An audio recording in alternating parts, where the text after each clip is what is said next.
கிணறு, ஆறு எல்லாம் நிரம்பி வழிய, மாரி அளவாய்ப் பொழிக, மக்கள் வளமாய் வாழ்க. ஏரி, குளம், கிணறு, ஆறு எல்லாம் நிரம்பி வழிய, மாரி அளவாய்ப் பொழிக, மக்கள் வளமாய் வாழ்க. ஏரி, குளம், கிணறு, ஆறு எல்லாம் நிரம்பி வழிய, மாரி அளவாய்ப் பொழிக, மக்கள் வளமாய் வாழ்க. வாழ்க வையகம், வாழ்க வையகம், வாழ்க வளமுடன். நம் மனதில் அமைதி நிலவட்டும். நம்மைச் சுற்றிலும் அமைதி நிலவட்டும். உலகம் முழுவதும் அமைதி நிலவட்டும். அமைதி, அமைதி, அமைதி. கைகளை அதிக ஓசையின்றி தேய்த்து, கண்களில் வைத்து, பின் முகத்தை தடவி, இரு கைகளையும் தலைக்கு மேல் தூக்கி ஓர் ஆழமான மூச்சு இழுத்து விட வேண்டும். பிறகு கைகளை இறக்கிக் கொண்டு கண்களை திறக்க வேண்டும்.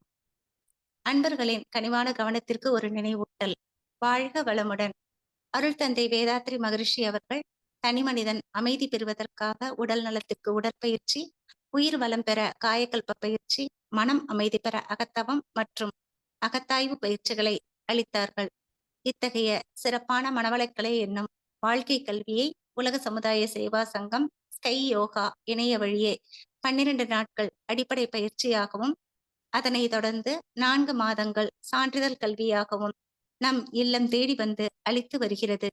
இந்த சிறப்பான செய்தியினை நமது உறவுகளிடமும் நட்புகளிடமும் பகிர்ந்து அனைவரும் உடல் நலத்துடன் ஆரோக்கியமாக அமைதியாக வாழ நம்மால் ஆன சிறு உதவியினை செய்வோம். மகரிஷியின் கனவாம் உலக அமைதிக்கு நம்மால் இயன்ற சிறு தொண்டினை செய்து குருவின் கனவை நனவாக்குவோம். மேலும் விவரங்களுக்கு kundaliniyoga.edu.in என்ற இணையதளத்திற்கு செல்லவும். வாழ்க வளமுடன். தவத்தினை தொடர்ந்து மறப்போம் மன்னிப்போம் என்ற தலைப்பில் சிந்தனை விருந்து வழங்க பேராசிரியர் அருள்நிதி நாகராணி புருஷோத்தமன் அம்மா அவர்களை அன்புடன் அழைத்து அமர்கிறோம். வாழ்க வளமுடன் அம்மா. வாழ்க வளமுடன் அம்மா. நன்றிகள் அம்மா. வாழ்க வையகம், வாழ்க வையகம், வாழ்க வளமுடன். குரு புகழ் வாழ்க, குருவே துணை. மெய்யன்பர்கள் அனைவருக்கும் பணிவான வணக்கங்களும் வாழ்க வளமுடன் வாழ்த்துக்களும். அமைதியான ஒரு தவத்தை இயற்றிய அம்மா அவர்களை அனைவரும் சேர்ந்தே வாழ்த்துவோம். பேராசிரியர் அருள்நிதி மஞ்சுபாய் பாலா அம்மா அவர்கள் வாழ்க வளமுடன். அம்மா அவர்களும் அவர் தம் அன்பு குடும்பமும் அருட்பேராற்றல் கருணையினால் உடல் நலம், நீலாயுள், நிறை செல்வம், உயர் புகழ், மெய் ஞானம் ஓங்கி வாழ்க வளமுடன், வாழ்க வளமுடன், வாழ்க வளமுடன். தெளிவு குருவின் திருமேனி காண்டல், தெளிவு குருவின் திருநாமம் செப்பல், தெளிவு குருவின் திருவார்த்தை கேட்டல், தெளிவு குரு உரு சிந்தித்தல் தானே. இன்று நாம் சிந்திக்க இருக்கும் தலைப்பு மறப்போம் மன்னிப்போம் என்ற தலைப்புல நாம சிறிது நேரம் சிந்தனை செய்வோம். வாழ்க வளமுடன். ஒருவர் தெரிஞ்சோ தெரியாமலோ நமக்கு ஏதாவது தீமை செஞ்சுட்டாங்கன்னா, அந்த தீமைகளை நாம ஒரு துளி கூட நம்ம மனசுல வச்சுக்காம, அவருக்கு நம்ம என்ன நன்மை செய்ய முடியும், என்ன உதவி அவருக்கு செய்யலாம் அப்படின்னு நம்ம செய்யறது தான் மன்னிப்பு. இந்த மிக உயர்ந்த ஒரு பண்பு தான் இந்த மன்னிப்பு. நம்ம மனுஷனா பிறந்த எல்லாருக்குமே இது ரொம்ப ரொம்ப இருக்க வேண்டிய ஒரு பண்பு தான் இந்த மன்னிப்பு. இந்த மன்னிக்கிறது ஒரு பலவீனமாவோ இல்ல ஒரு கோழைத்தனமோ அப்படின்னு நினைக்கவே கூடாது. அது ஒரு சரியான இதுவே கிடையாது. நமக்கு யார கெடுதல் செஞ்சு இருக்கிறவங்களையும் நாம மன்னிக்கணும். இல்ல நான் மன்னிக்க மாட்டேன், அவருக்கு நான் ஒரு தக்க பாடம் கற்பிக்கணும் அப்படின்னு நம்ம நினைச்சு அவருக்கு நாம எந்த வகையில நம்ம அவங்களுக்கு கெடுதல் செய்யலாம், அவங்களுக்கு நமக்கு செஞ்சதோட 2 மடங்கு செய்யணும் அப்படின்ற ஒரு பழக்கமாவே செஞ்சுக்கிட்டே இருக்கிறதால அந்த மன்னிப்புன்றதே நம்ம நிறைய மறந்துடுறோம். ஆனா அந்த பழி வாங்குற நோக்கம் யாருக்கு துன்பம் கொடுக்குது அப்படின்னு பார்த்தா, நமக்கு தான் அதிகமா துன்பம் குடுக்குது. 2 மடங்கா துன்பம் நமக்கு வந்து சேருது. இப்போ ஒருத்தங்க தப்பு செய்றாங்க அப்டின்னா, எப்படி செய்றாங்க அப்படின்னு பார்த்தோம்னா, அவங்க வந்து ஒரு அறியாமை. இது வந்து செய்யறது சரியா? தப்பா? அப்படின்றது தெரியாம, அறியாமையிலேயே தான் அந்த தவறு செய்றாங்க அவங்க. தப்புன்னு தெரிஞ்சும் ஒரு அலட்சியத்துல திருப்பி திருப்பி அந்த தப்ப செய்றாங்க. அதே மாரி இந்த உணர்ச்சி வசப்பட்ட நிலையில தான் என்ன செய்றோம் அப்படின்றதையும் தெரியாமயே நெறைய பேர் தப்பு செய்றாங்க. இப்ப இந்த இந்த அறியாமை, அலட்சியம், உணர்ச்சி வயம் இந்த 3 காரணத்தால தான் வந்து தவறே நடக்குது. அப்போ நமக்கு துன்பம் கொடுக்கிறவங்கள நாம வந்து மன்னிச்சுட்டா இந்த பழி வாங்குற குணம் நம்மகிட்ட இருந்து விட்டு போயிடும். இந்த மன்னிக்கிறதுக்கு தான் நான் வந்து ரொம்ப அதிகமா ஒரு கான்ஃபிடென்ட் அந்த மன உறுதி வந்து ரொம்ப தேவை. அதுதான் வந்து உண்மையான வெற்றி என்ன அப்படின்னு பார்த்தோம்னா, இந்த மன்னிக்கிறது தான் உண்மையான வெற்றி. அ ரொம்ப மன்னிக்கிறதுக்கு ஒரு பெரிய தியாக மனசு வேணும். தியாக உள்ளம் இருந்தா தான் மன்னிக்கவே முடியும். ஆ அதே மாரி மன்னிக்கிறது எவ்வளோ உயர்ந்ததோ, அதை விட ரொம்ப உயர்ந்தது என்னன்னா, மன்னிப்பு கேட்கறது. நாம தப்பு செஞ்சுட்டோம் அப்படின்னு நம்ம மனசுக்கு பட்டுச்சுன்னா, உடனே நாம வந்து அவங்ககிட்ட மன்னிப்பு கேட்டுறணும். "என்ன மன்னிச்சிருங்க, தெரியாம நான் செஞ்சுட்டேன்" அப்படின்னு மன்னிப்பு கேட்கறதும் ஒரு பெரிய உயர்ந்த பண்பு. ஆ நான் எப்படி போய் மன்னிப்பு கேட்கறது அப்படின்லாம் நம்ம நினைக்கவே கூடாது. தப்பு தான் நம்ம செஞ்சுட்டோம் அப்படின்னு நம்ம மனசுக்கு தெரியும் இல்லையா? உடனே அவங்க கிட்ட நாம மன்னிப்பு கேட்டுறணும். மன்னிப்பு இவரு சொல்றாரு. மகாவீரர் சொல்றாரு. என்ன சொல்றாருன்னா, "மன்னிப்பு கேட்பதன் மூலம் அன்பு செய்யும் குணம் உண்டாகும். அக்குணத்தின் மூலம் அச்சம் அகலும், தூய்மை பெருகும்." அப்படின்றாரு. நம்ம வந்து மன்னிப்பு கேட்கறதால, நம்மகிட்ட அந்த அன்பு செய்ற குணம் நமக்கு வந்து வந்துருமாம். அதே மாரி நமக்கு எதுக்கும் நம்ம பயப்படவே தேவையில்ல. நம்ம மன்னிப்பு கேட்டுட்டோம் அப்படின்ற ஒரு பயம் நம்மகிட்ட இருந்து போயிடும். அப்போ என்ன ஆகும்னா, ஒரு தூய்மை நம்மகிட்ட பெருகும். ஏன்னா நம்ம மன்னிப்பு கேட்டுட்டோம், அவங்களும் மன்னிச்சுட்டாங்க அப்படின்ற அந்த தூய்மை நம்மகிட்ட இருக்கும் அப்படின்னு மகாவீரர் வந்து சொல்றாரு. அப்போ நாம வந்து யாராவது நமக்கு தப்பு செஞ்சுட்டாங்கன்னா, நம்ம கிட்ட வந்து ஒரு நன்றி மறந்த நிலையில நடந்துகிட்டா கூட, அவங்கள நம்ம மன்னிக்கிறது தான் ரொம்ப சிறந்தது.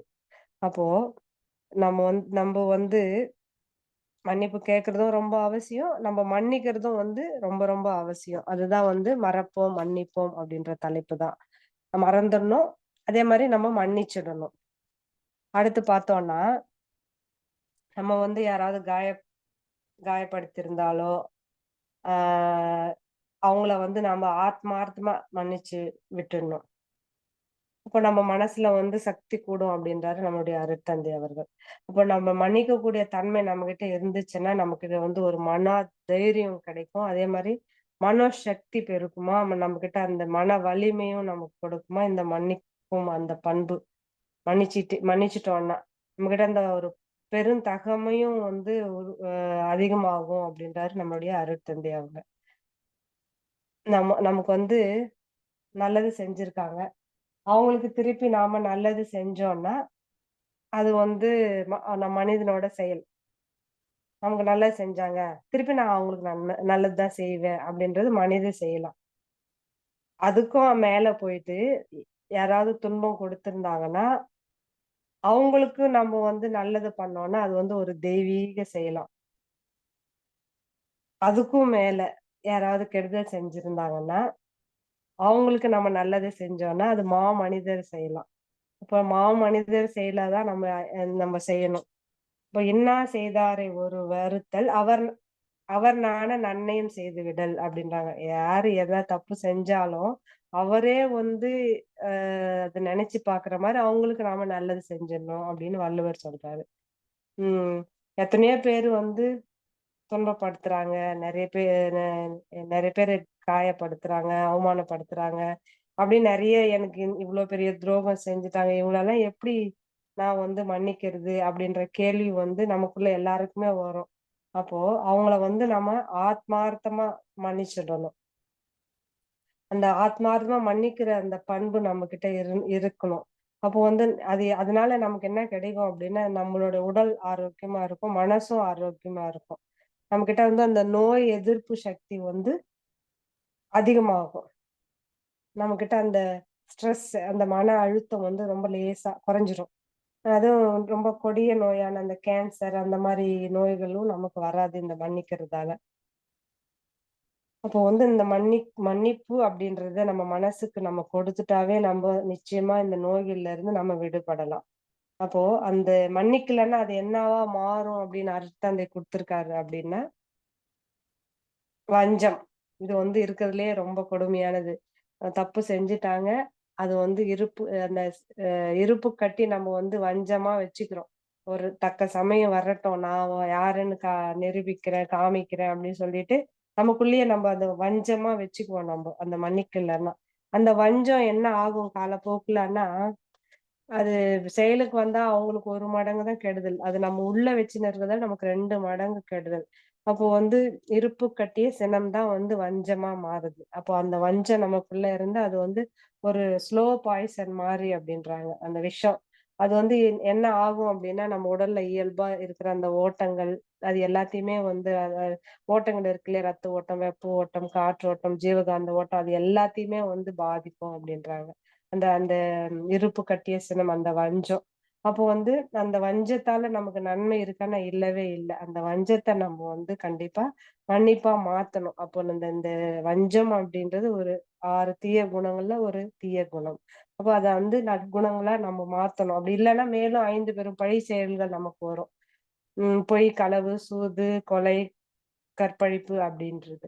அப்போ அதுக்கெல்லாம் நம்ம போக்கூடாது அப்படின்னா, இந்த வஞ்சம் அப்படின்ற இந்த தீய குணத்த நம்ம நற்குணமா மாத்தணும்னா, மன்னிப்பா குடு மன்னிப்பா நம்ம மாத்திக்கணும் அப்படின்றது நமது ஆசான் நமக்கு குடுத்திருக்கிற அருகுண சீரமைப்புல குடுத்திருக்காரு. அப்போ இந்த இந்த மன்னிப்பு வந்து வஞ்சம் வந்து அவ்ளோ கெடுதல் பண்ணும். நம்ப உடல் நலத்தையும், மனசையும், நம்மளுடைய அன்றாட சூழ்நிலையும் வந்து ரொம்ப கெடுத்துரும். அப்போ நம்ம வந்து இதிலிருந்து வெளிய வரணும்னா, கண்டிப்பா நம்ம வந்து இந்த மன்னிக்கிற குணம் நம்மகிட்ட வளர்த்துக்கணும் நம்ம. அப்போ நம்ம எல்லாத்துல இருந்தும் நம்ம மன விழிப்பு நிலையில இருந்து இது தேவையில்ல அப்படின்னு சொல்லிட்டு நம்ம அதுலருந்து வெளிய வந்துடணும். அப்போ இந்த மாண்பு மிகு மனிதனால தான் இந்த மன்னிக்கிற குணம் வந்து முடியும் அப்படின்றாங்க. இப்ப இறைநிலையை நம்ம அடையணும்னா நம்ம மனசு தூய்மையா இருக்கிறது ரொம்ப முக்கியம் இல்லையா? இப்ப நம்ம இந்த வஞ்சம் அந்த மாரிலாம் நம்ம வச்சுக்கிட்டு இருந்தா நம்ம மன தூய்மை அடையவே முடியாது. இப்ப மன தூய்மை முக்கியம். எதுக்கு? இறைநிலை அடையறதுக்கு. அப்ப நம்மகிட்ட இந்த மன்னிப்புங்கிற அந்த பண்பு நம்மகிட்ட இருந்துட்டா, நாம வந்து மன தூய்மை நமக்கு கிடைக்கும்.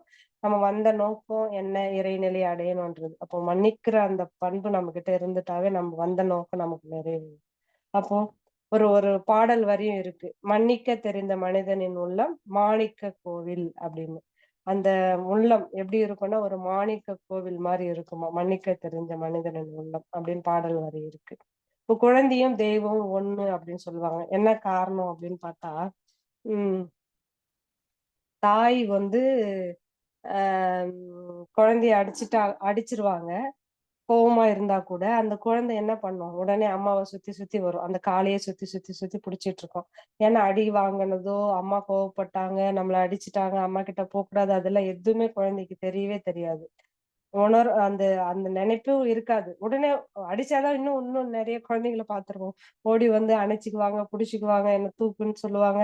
அந்த அளவுக்கு அந்த உள்ளம் அந்த மென்மையானது. அதுதான் குழந்தையும் தெய்வமும் ஒண்ணு அப்படின்னு சொல்லுவாங்க. அப்போ நம்ம கூட இதே மாரி தான் யாராவது தப்பு செஞ்சிருந்தா கூட அவங்கள மன்னிச்சுட்டு, இந்த குழந்தை உள்ள மாரி, இந்த தெய்வம் உள்ள மாரி கருணையோட அவங்கள வந்து நம்ம மன்னிச்சிடணும். அந்த மாரி இருக்கிற குணம் தான் நமக்கு எல்லாருக்குமே தேவை அப்படின்னு சொல்லிட்டு மகான் நமக்கு வந்து குடுத்திருக்காரு. இந்த மாரி அன்பு உள்ளத்தோட இருக்கணும். தாயின் குணத்தோட இருக்கணும் அப்படின்னு சொல்லிட்டு. அதே மாரி இன்னும் கொஞ்சம் வளர்ந்ததுக்கு அப்புறமா பிள்ளைங்க வந்து தப்பு செய்றாங்க. அ அம்மா வந்து ரொம்ப கண்டிக்கிறாங்க. அதனால அந்த வளர்ந்த பிறகு குழந்தை வந்து கோவிச்சுக்குவாங்க. அம்மாகிட்ட பேசாம போயிடுவாங்க. அப்போ கூட அந்த தாய் உள்ளம் என்ன நினைக்கும்? நம்ம வந்து இந்த குழந்தை அந்த தாய் உள்ளம் நினைக்கும். என்னோட குழந்தை நல்லா இருக்கணும், நல்லா வரணும். கடவுள் நீ தான் வந்து உடன் இருந்து வழி நடத்தணும் அப்படின்றது தான் அந்தோட தாய் உள்ளம். அந்த அந்த கோவம், அந்த அடி அது எல்லாத்தையுமே மறந்துட்டு, மன்னிச்சுட்டு அந்த குழந்தை நல்லா இருக்கணும் அப்படின்றதுக்காகவே அந்த மனசு வந்து அ கடவுள்கிட்ட வந்து அந்த கேட்பாங்க. நல்லா இருக்கணும் அப்படின்னு சொல்லிட்டு. அந்த மாதிரி ஒரு இதுதான் மன்னிப்பு அப்படின்றது. இப்போ கர்வம், வெறுப்பு, பொறாமை, கோபம், இதெல்லாம் வந்து ஒரு தீய குணங்கள். அது வந்து இந்த குணங்களால தான் அடுத்தவங்களுக்கு துன்பம் குடுக்கணும் அப்படின்ற எண்ணமே வரும். எப்பவுமே ஒரு செயல் செஞ்சா கண்டிப்பா அதுக்கு ஒரு விளைவு இருக்கு. இதுதான் ஒரு இறை நீதி. அப்போ செயல் நாம வந்து நம்மளுடைய ஆசான் வந்து சொல்லியிருக்காரு. எண்ணம், சொல், செயல் எதொன்றாலும் தனக்கோ, பிறருக்கோ தற்காலத்திலோ, பிற்காலத்திலோ எண்ணம், சொல், செயலால துன்பம் தராத செயல்கள் தான் வந்து நல்லது அப்படின்னு சொல்லியிருக்காரு. அது ஒரு ஒழுக்கமாவும் நமக்கு வந்து டெஃபினேஷன் குடுத்திருக்காரு. ஆனா, இந்த எண்ணம், சொல், செயல் நல்லதா வச்சுக்கிட்டோம்னா, எண்ணம் தான் சொல்லாகுது, சொல் தான் செயலாகுது.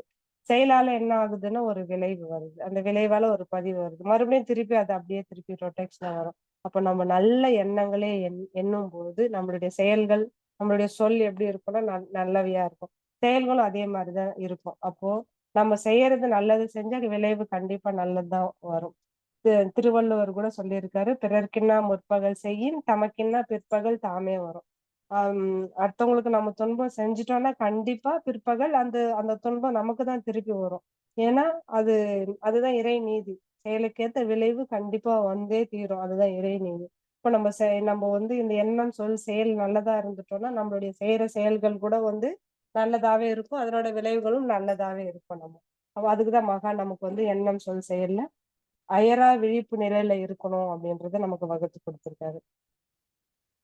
அம் முன்னாள் அமெரிக்கா ஜனாதிபதி அப்ரஹாம் லிங்கன் வந்து ஆட்சி செய்யும்போது, அவர் வந்து அ தூக்கு தண்டனை கைதிகள்ல எல்லாரையுமே வந்து ஆயுள் தண்டனை கைதிகளா வந்து அந்த தண்டனைய குறைச்சிட்டாராம். உடனே எதிர்க்கட்சி மக்கள்லாம் வந்து அவர வந்து ரொம்ப எப்படி இது மாரி பண்ணலாம்? தூக்கு தண்டனை கைதிகள வந்து ஆயுள் தண்டனை கைதிகளா மாத்தலாம் அப்படின்னு சொல்லிட்டு எவ்வளவோ போராடுனாங்களாம். ஆனா அவரு வந்து ம் அ இந்த மாரி மாத்திட்டாரு. ஆயுள் கைதிகளா வந்து மாத்திட்டாரு.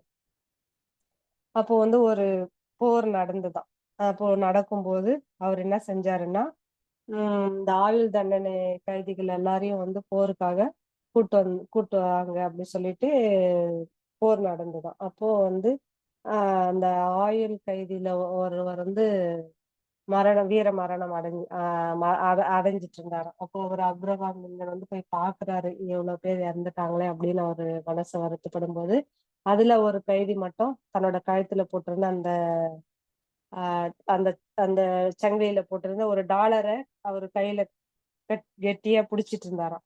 இவரு போயிட்டு அந்த கையில இருந்து பிரிச்சு அந்த டாலர் அவரோட அம்மா, இல்ல மனைவி அந்த மாரி இருக்கலாம் அப்படின்னு வந்து போய் பார்க்கும்போது, அது வந்து அந்த டாலர்ல அப்ரஹாம் லிங்கனோட அ படம் இருந்ததாம்.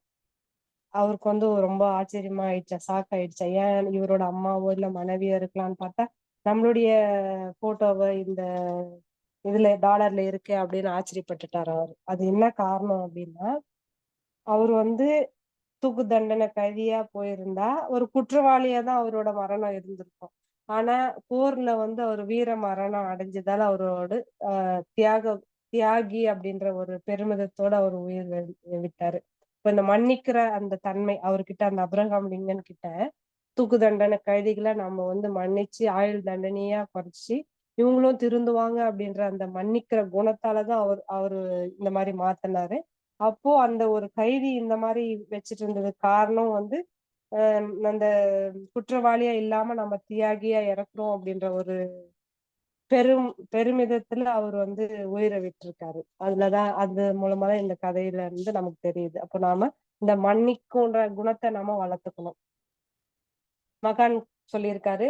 நம்மளுடைய மகான் வினைப்பதிவே தேகம் கண்டாய். இந்த வினைப்பதிவு இல்லன்னா, நமக்கு பொறப்பே கிடையாது. வினைப்பதிவு இருக்கிறதால தான் நாம வந்து பொறந்திருக்கோம். ஆசான் அருட்தந்தை அவர்கள் கூட ஒரு கவியில சொல்லியிருப்பாரு. "வினைப்பதிவாம் சுமையை விடுத்து தூய்மை பெறவே நினைவாய் உடலெடுத்தேன். நிலமீது விழுந்த பின்னை எனை மறந்தேன்.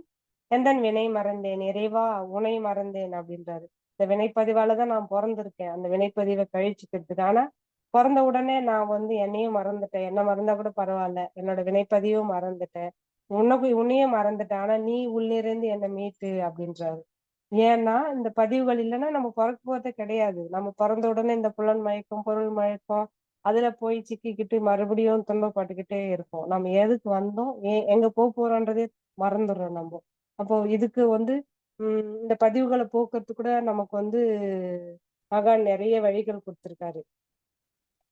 பிராயச்சித்தம் அப்படின்ற ஒரு இது குடுத்திருக்காரு. நம்ம பதிவுகள போக்கிக்கிறதுக்கு. அதுல கூட வந்து இந்த மன்னிப்புன்றத தான் மகான் நமக்கு குடுத்திருக்காரு. மன்னிக்கணும். தெரிஞ்சோ, தெரியாமலோ நம்ம நடந்து போறோம். நம்ம அடுத்தவங்களுக்கு நம்ம நடந்து போம்போது அவங்கள வந்து இடிச்சிடுறோம் தெரியாம. உடனே நாம அவங்ககிட்ட மன்னிப்பு கேட்கணும். "என்ன சாரி, என்ன மன்னிச்சுருங்க. தெரியாம பட்டுடுச்சு" அப்படின்னு சொல்லிட்டு.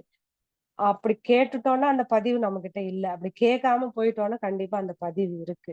அதே மாரி நம்ம மூலமா ஏதோ ஒரு தவறு நடஞ்சு, அவங்களுக்கு பொருள் சேதம் ஏற்பட்டுச்சுன்னா, உடனே அந்த இடத்துல போயிட்டு, அவங்களுக்கு அந்த தேவையான அந்த பொருள் நம்ம வாங்கி குடுக்கணும். அப்படி இல்லன்னா, அதுக்கு ஏத்த ஒரு மதிப்பான ஒரு பணத்த நம்ப அவங்ககிட்ட குடுக்கணும். அப்ப நம்ப அது மாரி செய்யலன்னா, நமக்கு வந்து அந்த பதிவு இருக்கு. அப்போ அந்த மன்னிக்கிற பண்பு இருந்துச்சுன்னா, நம்மளுடைய பதிவுகள போக்குறதுக்கும் அம் ஒரு வழி அப்படின்றது பிராயச்சித்தம் அப்படின்ற மகான் நமக்கு வந்து குடுத்துருக்காங்க. அப்போ நம்ம எம் யாருக்கும் நாம வந்து துன்பம் குடுக்கக் கூடாது.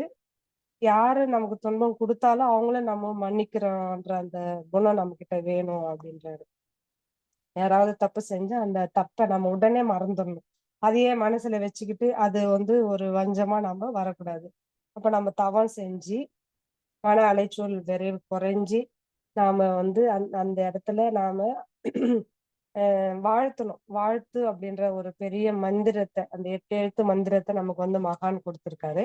அந்த வாழ்த்தின் மூலமாவும் நாம வந்து அ இந்த எ இந்த பழி வாங்குறது, அப்புறம் இவங்க இப்படி செஞ்சுட்டாங்களா அப்படின்ற ஒரு நெருடல், அது மாரியெல்லாம் இருந்துச்சுன்னா, உடனே நம்ம தவம் செஞ்சு உட்கார்ந்து அவங்கள நம்ம வாழ்த்தும்போது, வாழ்த்த, வாழ்த்த, வாழ்த்த, வாழ்த்த நம்மகிட்ட அந்த அது இதெல்லாமே போயிடும். நம்ம மனசும் லேசாகும். நமக்கும் அவங்களுக்கும் ஒரு நல்ல இணக்கம் நமக்கு கிடைக்கும். அதனால தான் நமக்கு மகான் கூட இப்போ தவத்தின் நிறைவில இன்னல் புரிவோர், எதிரிகளாக நினைப்போர் எவரேனும் இருந்தால், அவர்களும் மனம் திருந்தி நல்வாழ்வு வாழ கருணையோடு வாழ்த்துவோம் அப்படின்னு நமக்கு குடுத்திருக்காரு.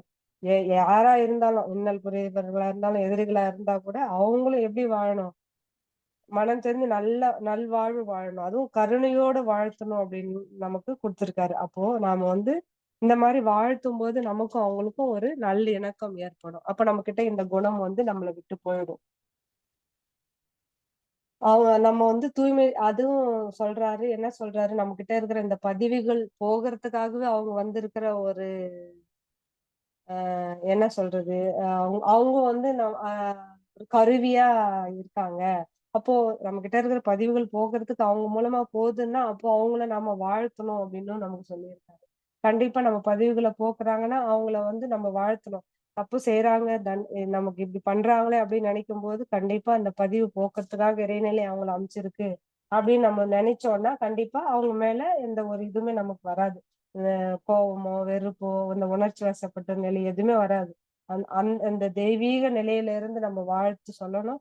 அதே மாரி மன்னிச்சுட்டு அவங்க செஞ்சதெல்லாம் மறந்துட்டு, நம்ம வந்து மன்னிச்சிடணும் அவங்கள.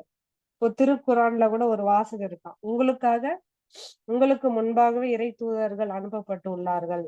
அப்படின்னு ஒரு வாசகம் இருக்காம். அந்த இறை தூதர்கள் யாருன்னா, நம்மளுடைய பதிவுகள போக்குறதுக்கு வந்திருக்கிறவங்க தான் இறை தூதர்கள் அப்படின்னு திருக்குறான்ல சொல்லியிருக்காங்க. அதே மாரி இயேசு மகான வந்து சிலுவையில அறைச்சு, அ அ கொடுமைப்படுத்தும்போது கூட அந்த மகான் சொல்றாரு, "பிதாவே, இவங்கள் என்ன செய்றாங்கன்னு அப்படின்னு அவங்களுக்கே தெரியாம செய்றாங்க. தயவு செஞ்சு அவங்கள வந்து நீங்க மன்னிச்சிருங்க." அப்படின்னு அவர் கருணை உள்ளத்தோட மன்னிப்பு கேட்கிறாரு. அவங்க என்ன செய்றாங்கன்னு அவங்களுக்கே தெரியல. அந்த மாரி ஒரு இது செஞ்சுட்டு இருக்காங்க. தயவு செஞ்சு அவங்கள மன்னிச்சிருங்க அப்படின்னு வேண்டுறாரு. இதுக்கெல்லாம் எவ்வளோ ஒரு பெரிய மனசு வேண்டும். ஒரு ஒரு சின்ன கதை. ஒரு பாலைவனத்துல 2 நண்பர்கள் வந்து நடந்து போயிட்டுருக்காங்க. அப்படி போகும்போது 2 பேருக்குள்ள ஏதோ பேசும்போது ஒரு வாக்குவாதம் வந்து ஒரு நண்பர் வந்து இன்னொரு நண்பர் கன்னத்துல அடிச்சிடுறாரு.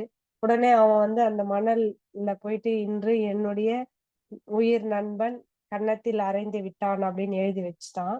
அப்புறம் திருப்பி அப்படியே அவங்க நடந்து போயிட்டே இருப்பாங்க. தண்ணி தாகம் எடுக்கும். சரி தண்ணி எங்க இருக்குன்னு அந்த அடி வாங்குன நண்பன் போவான். போம்போது ஒரு புதை குகைக்குள்ள போய் மாட்டிக்கிறான், சிக்கிக்கிறான்.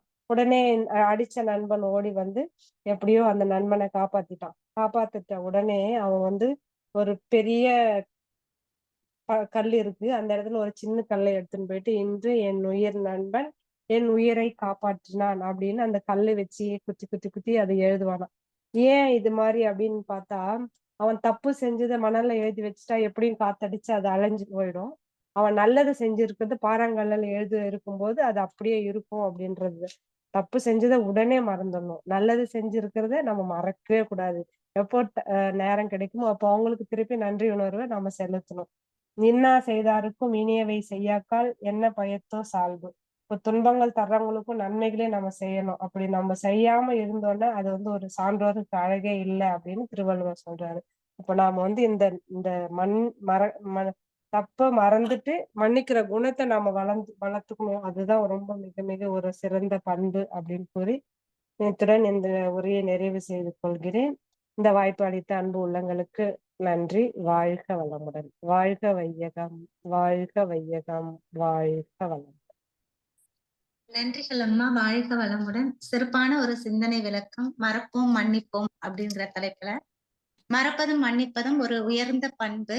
அது அறியாமை, அலட்சியம், உணர்ச்சி வயத்தால தான் வந்து தவறுகள் செய்றோம். அதனால தான் வந்து துன்பம் வருது. அதனால அத வந்து மறக்கணும். இல்லன்னா அது வந்து இருப்பு கட்டி வைக்கும்போது அது வஞ்சமா மாறிடும். அப்படின்னு சொல்லி சொன்னீங்க. அதனால மறக்கணும், மன்னிக்கணும் அப்படின்னு சொல்லி சொன்னீங்க. அதேபோல நமக்கு துன்பம் குடுத்தவங்கள வந்து அதுக்கு வந்து வாழ்த்தணும். வாழ்த்தின் மூலமா நம்ம அந்த பதிவுகளை எல்லாம் நம்ம வந்து போக்கிக்கலாம் அப்படிங்கிறதையும் சொல்லியிருக்கீங்க.